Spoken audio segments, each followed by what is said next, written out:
Hello সবাইকে, আজ আমি গোপাল ভাঁড়ের ড্রয়িং শেয়ার করব। তোমরা সবাই পুরো ভিডিওটা দেখতে থাকো।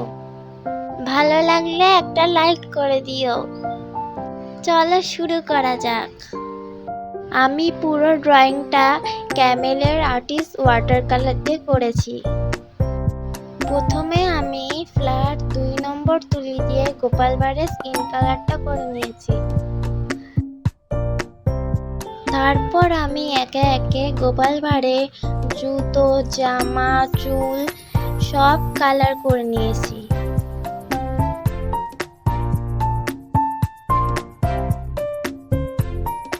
এবং সব শেষে আমি ব্ল্যাক কালি পেন দিয়ে পুরো বর্ডারটা করলাম।